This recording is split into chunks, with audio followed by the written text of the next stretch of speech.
Previously on National Geographic College Edition. We attended class and came across various forms of college evolution.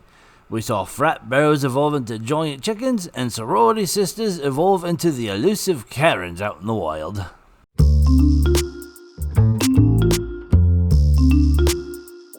In today's installment of National Geographic College Edition, Warning Signs.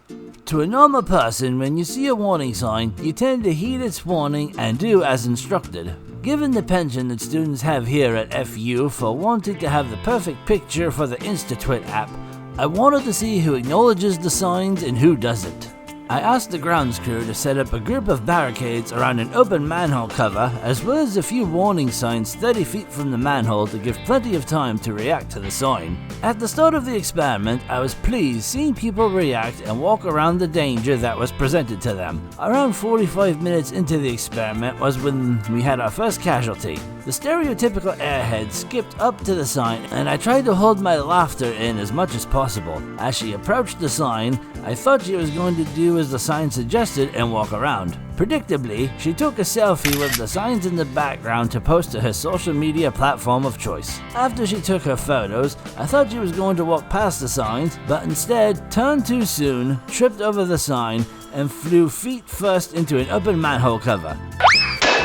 Given the odd happenings that happen to the dead students around on campus, I have begun to not react urgently to injured students as they recover in a few minutes. Shortly enough, the cheerleader emerged from the manhole in a zombified state. Brains. Walked to the other side, took one more photo, and continued her walk. The next case I wanted to call attention to was a group of fraternity brothers. This group was from the Eta Beta Phi house.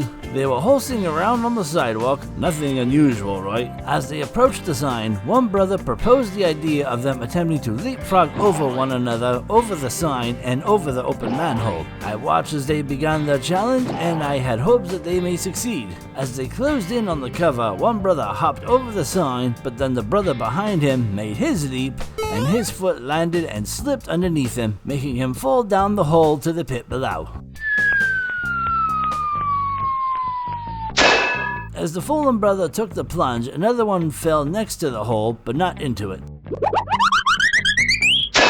Bro! The zombified brother emerged, and his speech changed from farm fresh chicken to groaning the word bro like a broken record. Bros! And yet his fellow frat brothers understood him. Intriguing. Next, I wanted to see how well the students paid attention to simple signs that block the entrance to a room. I've seen the janitors use them to block a room if they want to clean an area of the building. I was curious if the students would ignore the sign in the same fashion as the signs around the manhole cover earlier in the day. The way these signs are designed is to stretch into the frame of the door. It doesn't take much to move the sign, but when placed in the frame correctly, it's pretty stiff and hard to move. But for the purpose of this study, we've nailed it into the frame to make sure it doesn't move at all. Also, between each group, we washed the floor, left the floor soaking wet so that it took some time for it to dry, and we made sure to have a layer of soap film spread over the room as well. We started with the men's room. Well, we watched to see who noticed the sign, ignored it, and went away, and who was distracted and walked into the sign. Another variable that we added to this was that we had the janitor off to the side appearing to prepare to clean the room. What we noticed in the men's group was that various fraternities had one behavior. They saw the sign, tried to remove it, and then found the janitor while asking, "Is the bathroom closed, bro?"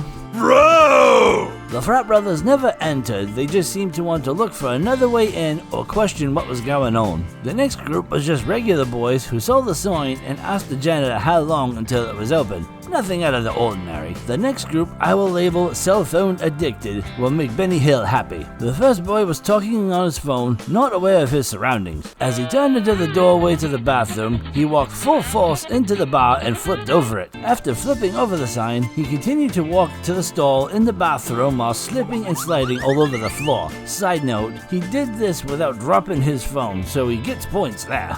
The next cell phone user was reading and texting as he hit the sign and fell to the ground. After falling, he took it as a limbo challenge and bent himself backwards enough to go under the sign, but upon entering the bathroom, he slipped and fell to the ground. With women, it was a similar story as the guys. Most accepted that the room was closed and moved on. One woman of note was funny because she walked into the sign, became upset with the janitor, and then proceeded to try and take the sign down. After she failed to take the sign down, she just walked under the sign and slipped onto the floor. The final thing I wish to call attention to was that those that fell and ignored the sign in general began to show a zombie-like wound somewhere in their flesh that began to corrupt them. They were still human, but a gross wound was visible and began to spread across their flesh. This is Mike Roach, signing off for this episode of National Geographic College Edition. Thanks for listening to this podcast, and if you like what you just listened to, leave a like, share the podcast, and if you have a funny college story of your own that you would like to see made into an episode, tell it in the comments below. See you next time, my Koopalings.